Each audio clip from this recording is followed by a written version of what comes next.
नमस्कार दोस्तों। मैं आपका मित्र गौरव। और अभी रात के 10:30 बज रहे हैं और उस वक्त मैं ये वीडियो बना रहा हूँ। इतनी कोई अर्जेंसी नहीं थी, लेकिन फिर भी मैंने सोचा थोड़ी कुछ बातें आपसे शेयर की जाए। एक्चुअली मैं अभी अपनी गौशाला में हूँ, क्योंकि हमारी एक गाय ने अभी रिसेंटली 1-2 दिन पहले एक बच्चे को जन्म दिया है, तो उसको थोड़ा बहुत रात में देखना पड़ता है।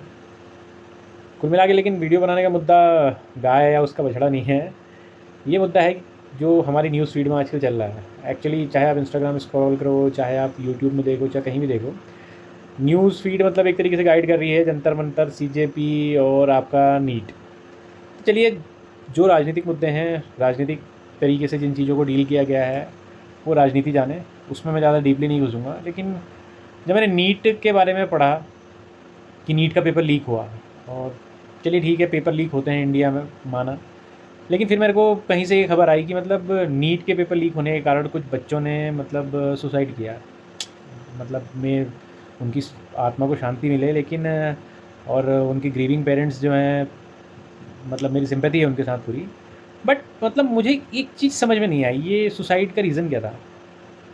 मतलब सुसाइड का रीज़न, दो रीज़न हो सकते हैं। तो कि इस बार पेपर बहुत आसान आया था, आपने बहुत अच्छा फोड़ा और आपको उम्मीद थी कि इस बार आप क्रैक कर लोगे, और पेपर कैंसिल हो गया, तो इस चक्कर में आप हार्ट ब्रोकन हो गए और आपने सोचा कि पता नहीं अगली बार हो पाएगा कि नहीं। क्योंकि ये हो सकता है एक कारण। दूसरा कारण ये हो सकता है कि आप जो है अपने अंदर के डर को किसी से शेयर नहीं कर पाए, कि मतलब जो आपने 1 साल से मेहनत करी थी नीट के लिए, फिर उसमें ऐसा हो गया वैसा हो गया। क्योंकि मतलब जब आप पॉइंट्स पे कवर करते हो, पॉइंट्स के बारे में सोचते हो, तो एक कॉमन सेंस वाली चीज़ है। ना तो पेपर कैंसिल होने से आपकी सीट्स में कोई तब्दीली आएगी, ना पेपर कैंसिल होने से आपकी परफॉर्मेंस में कोई तब्दीली आनी चाहिए। क्यों? क्योंकि अगर पेपर कैंसिल हुआ है, और चलो पेपर कैंसिल इसलिए हुआ है क्योंकि जिन बच्चों ने मेहनत की थी और मेहनत से पास हो, तो उनकी जगह पे कोई मतलब ऐसे अनावश्यक बच्चे ना आ जाए जिन्होंने मेहनत नहीं की थी, सिर्फ पैसा बहाया था, मतलब वो आगे निकल जाएँ और वो पीछे रह जाएँ। तो अगर आपने मेहनत की थी तो आपको तो खुश होना चाहिए। तो इसमें सुसाइड की तरफ तो जाने का कोई मतलब होता नहीं है।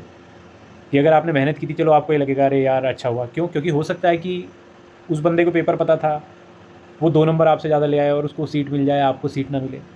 तो कम से कम अब ये होगा कि अगर पेपर कैंसिल होकर के दोबारा पेपर हुआ है, तो एटलीस्ट जो वर्दी है वही आगे जाएंगे। तो उसमें उसमें फिर सुसाइड का पॉइंट ऑफ व्यू कहाँ से आ गया, मेरे को समझ में नहीं आई। और दूसरी बात, चलो ठीक है, आपने कितनी भी तगड़ी मेहनत करी थी यार, ऑब्वियस सी बात है कि अगर एक एग्ज़ाम, मतलब अगर बोर्ड के एग्ज़ाम ले लो, अगर ये बोर्ड के एग्ज़ाम होते 1 महीने किसी चीज़ की वजह से डिले हो जाते, तो फिर क्या आप मरने पर उतारू हो जाते? तो कुल मिलाकर के मेरे कहने का मतलब है कि यार अपने अंदर मतलब इतनी सिचुएशन को लेकर के इतनी रेजिस्टेंस तो पैदा करो, कम से कम इतनी परसेवरेंस लाओ कि आप मतलब जिस राह पे चल रहे हो, उस राह के प्रोज एंड कॉन्स आपको पता होना चाहिए। और मतलब ये थोड़ा बहुत, अब मैं किसी पेरेंट को या किसी को ऐसे डायरेक्टली पॉइंट आउट नहीं करना चाहता, बट मैं कुल मिलाकर के कहना चाहता हूँ कि यहाँ पे कम्युनिकेशन गैप 100% है। क्योंकि बच्चा अगर, अब ठीक है चलो, बच्चा किसी भी वजह से स्ट्रेस है, लेकिन उस चीज़ उसको ये समझाना कि this is not the end, ये पेरेंट्स की ड्यूटी होती है। आप उससे कनेक्ट ही नहीं कर पा रहे हो। मतलब मैं किसी का मतलब स्टेटमेंट पढ़ रहा था, स्टेटमेंट मतलब मैंने किसी रील में देखा, वो कितना सच था वो कितना गलत था वो मुझे नहीं पता। वो कह रहा था कि मैंने 3 दिन तक का न्यूज़पेपर नहीं आने दिए कि पेपर लीक हो गया, मेरे बच्चे को पता नहीं। अरे भाई, तुम्हारे बच्चे को पता अगर लग भी जाता, तो ऐसा क्या, तुम्हारे बच्चे ने तो कोई अपराध नहीं किया है ना, और उसको समझाना तो तुम्हारा काम है।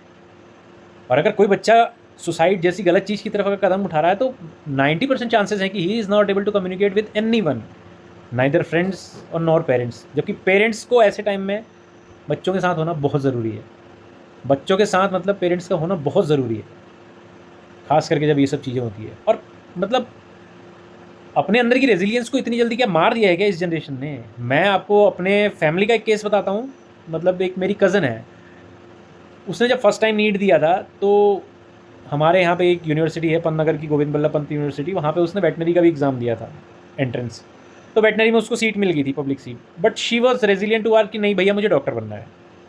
उसने वो सीट डिक्लाइन की, उस साल उसका नीट में नहीं हुआ, उससे अगले साल उसका नीट में फिर नहीं हुआ। सेकेंड ईयर उसने फिर ट्राई किया, फिर भी नीट में उसका नहीं हुआ। इवन उसने मेरे से, जब मैंने उससे स्कोर पूछा था, आई वॉज इन, मैं तब एनडीए में पोस्टेड था शायद पुणे में, मैंने उससे जब फ़ोन करके पूछा था, मैंने कहा यार क्या हुआ तुम्हारा, तो उसने बोला भैया नहीं हो पाया, और प्राइवेट सीट तो मिल जाएगी बट पब्लिक सीट नहीं मिलेगी, इतने इतने नंबर आए हैं। बोले भैया अफसोस तो इस बात का जान करके होता है कि एक रिजर्व कोटे में, मतलब आई डोंट नो, पता नहीं कौन से कोटे में था क्या था, वो बोली कि उसमें कट ऑफ गई है 27 मार्क्स। मतलब उस बंदे ने या बंदी ने अगर 9 क्वेश्चन सही कर लिए, तो 9 या 27 नंबर आने पे उसको एक सीट मिल जाएगी मेडिकल की। और बोली हमारे कितने 500 समथिंग, पता नहीं क्या स्कोर था, मुझे याद नहीं है। बोली हमें भी सीट नहीं मिली। तो मैंने उसको चलो कंसोल किया, मैंने कहा चलो यार कोई बात नहीं, होता है। लेकिन उसने अपनी रेजिलियंस दिखाई, और and she is the one, उनके फादर नहीं है वो, अपनी सिर्फ उनके साथ सिर्फ मदर है उनकी। उन्होंने अपनी रेजिलियंस दिखाई और अगले साल उन्होंने नीट की सीट सिक्योर की, MBBS की पढ़ाई की, and now she is a doctor. और वो पोस्टेड एक जगह, मैं आइडेंटिटी रिवील नहीं करना चाहता, but she is a live case.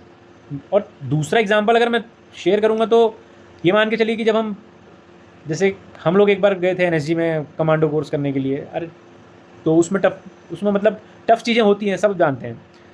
तो धीरे धीरे करके मतलब स्टेज वाइज जो होता है हम लोगों को ये बताया जाता है कि फर्स्ट स्पीड मार्च आपका 10 किलोमीटर है, सेकंड स्पीड मार्च आपका 20 किलोमीटर है, थर्ड स्पीड मार्च आपका 30 किलोमीटर है, और इसमें टाइमिंग ये है, इसमें टाइमिंग ये है। तो ये ग्रेजुअली इंक्रीज़ होता है। तो वैसे ही अगर आप अभी देखो तो ये जो नीट का एग्ज़ाम है, ये आपका पहला स्टोन है, मतलब पहला स्टेप है। और पहले स्टेप में मतलब आप पहले स्टेप के हर्डल से इतना घबरा गए हो कि आप सुसाइड की तरफ जा रहे हो, तो मतलब यार आप आगे के हर्डल्स को कैसे झेलोगे? क्योंकि भैया ये लाइफ है, लाइफ में हर आने वाला दिन एक नई चुनौती लेकर के आता है। तो इसमें सुसाइड का पॉइंट कहाँ से आ गया? और जैसे प्रोटेस्ट करने वाले भी कह रहे थे कि एजुकेशन मिनिस्टर को इस्तीफ़ा देना चाहिए, ये करना चाहिए, वो करना चाहिए। भाई एजुकेशन मिनिस्टर के अंदर में ऐसी हज़ारों एजेंसीज़ हैं जो इन सब चीज़ों के लिए काम कर रही हैं। और अगर एक एजेंसी में कोई फॉल्टर हुआ है, वो भी इसकी वजह से कि उसमें रूट कॉज ये है कि जो मतलब जो एडमिनिस्ट्रेटिव स्टाफ है, जो क्या कहते हैं एजुकेटर्स हैं उसी में, वो मतलब करप्ट निकले। अब आप किसी की इंटीग्रिटी पे और किसी की ऑनेस्टी पे तो मतलब वाउच नहीं कर सकते हो ना, क्योंकि आपने अगर 1 लाख एम्प्लॉइज़ को भर्ती किया हुआ है तो 1 लाख एम्प्लॉइज़ को वाउच नहीं कर सकते हो। आजकल तो IAS PCS के केसेस आए दिन आ ही रहे हैं, एनीवन कैन गूगल। तो कुल मिलाकर के ये होता है कि मतलब आप उसका इस्तीफ़ा मांग रहे थे। तीसरी चीज़ हम बता देते जैसे रेजिलियंस की है। रेजिलियंस मतलब अगर आप अगर आप किसी टारगेट के लिए जा रहे हैं और उस पर अगर आप ठोकर खा के गिर जाते हैं तो क्या आपको रो लेना चाहिए वहाँ पे? भाई हम लोग जब कोर्स कर रहे थे तो हमारे साथ हमारे 4 स्क्वाड्रन थे, अल्फ़ा, ब्रावो, चार्ली और डेल्टा। तो भाई स्पीड मार्च जो हुआ था, जो स्पीड मार्च हमारा 30 किलोमीटर्स का होता था, उसमें 18 kg वेट होता था और समवट एक राइफ़ल होती थी, और जो भी था मतलब बड़ा बूट वगैरह पहन करके, कॉम्बैट ड्रेस पहन करके वो स्पीड मार्च होता था। सम टाइमिंग थी उसमें कुछ। तो भाई एक बार कुछ टोकन मिस्टेक हुई और किसी ने कट मारा, भाई हमसे तो सीधे बोल दिया गया कि 2 दिन के बाद आपको ये फिर करना है। तो भाई और वो फाइनल कल्मिनेशन था कि हाँ वो आप करोगे तो उसके बाद आपका कोर्स ख़त्म है। तो मतलब तो यार हमें तो रो देना चाहिए था, हमें भी एक आध को भी टंकी से कूद जाना चाहिए था कि नहीं भैया 30 किलोमीटर। चलो ठीक है, ये फिजिकल एबिलिटी की बात है, वो मेंटल एबिलिटी की बात है, बट ये रेजिलियंस की ज़रूरत बहुत ज़्यादा है। क्योंकि भैया अभी आप एग्ज़ाम दे रहे हो, कल को काउंसलिंग होगी, कल को कौन सा कॉलेज मिलेगा आपको, आपके मन का कॉलेज नहीं मिलेगा, फिर आप कहीं से कूद जाओगे। आपको फिर आप स्पेशलाइजेशन में आपकी मन की कोई स्ट्रीम नहीं मिलेगी, फिर आप कहीं से कूद जाओगे। मतलब मेरे कहने का मतलब है कि चलो जो भी सुसाइड वाला केस हुआ है दुखद हुआ, बट मैं तो यही चाहूँगा कि अगर आने वाले आप नीट के एस्पिरेंट हैं या आने वाले दिनों में आप नीट की तैयारी करने वाले हैं, या इस साल आपका नहीं हुआ आप अगले साल के लिए नीट की तैयारी करने वाले हैं, तो मेरे कहने का मतलब है कि आप पढ़िए, बहुत अच्छी तरीके से पढ़िए, लेकिन अपने आप को मजबूत भी बनाइए। बिकॉज हर चीज़ का सोल्यूशन मर जाना नहीं होता है। लाइफ हर नेक्स्ट डे में आपको एक जंग ला के देगी और वो आपको लड़नी पड़ेगी। This is a fact. अपने अंदर वो रेजिलियंस लाइए, अपने अंदर वो परसिवरेंस लाइए कि आप जो कर रहे हैं उसको कंटिन्यूटी में करें। सिर्फ इसलिए आपने कहीं से कूद नहीं जाना है या कहीं मर नहीं जाना है बिकॉज कि एक पेपर लीक हो गया। भाई पेपर नौकरी कल की आप आज की तारीख में कल को ग्रेजुएट होकर के आप डॉक्टर भी बन गए, आपके अपॉइंटमेंट के लिए आप कहीं अप्लाई करते हो सकता है वहाँ फिर पेपर लीक हो जाए, क्या करोगे भाई? जब आप इस सिस्टम पर रिलायंट हो, ये सिस्टम इनडायरेक्टली फिर कई और चीज़ों पर रिलायंट है, जैसे इंटरनेट हो गया या आपकी इलेक्ट्रॉनिक एक्सेसरीज हो गई, और ये सारी चीज़ें ऐसी हैं जो हैक हो सकती हैं। भाई सिस्टम क्रैश हो सकते हैं, चीज़ें हैक हो सकती है। जब ये सारी चीज़ों पे सिस्टम रिलायंट है तो आप ऐसे मत सोचिए कि हर चीज़ 100% परफेक्ट हो सकती है, नहीं हो सकती है। जो चीज़ स्मूथली चल रही है वेल एंड गुड, जो चीज़ स्मूथली नहीं चल रही है उसके स्मूथ होने का इंतज़ार कीजिए, क्योंकि होगा। भाई एयरफोर्स ने ले जा करके पेपर इधर उधर अपने जहाज़ों से ले जाके बांटे, बिना लीक हुए हो गया ना काम। अब इसमें क्या धर्मेंद्र प्रधान करता, क्या NTA करता?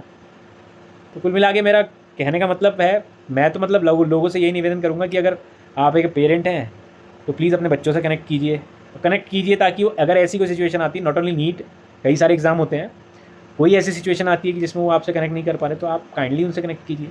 एटलीस्ट कम से कम उनको भी एक सहारा रहेगा कि हमारे साथ में कोई है। अब बाकी फिर होना ना होना सब तो ऊपर वाले की मर्ज़ी है। तो इसी उम्मीद के साथ कि मैंने किसी की पॉलिटिकल भावनाओं को जागृत नहीं किया है, मैं राम राम बोलता हूँ। फिर मिलेंगे आपसे अगले वीडियो में कुछ ऐसी दिल की बातें शेयर करने के लिए। तब तक के लिए धन्यवाद। मेरी बात अच्छी लगी हो तो please like, subscribe and share. Thank you.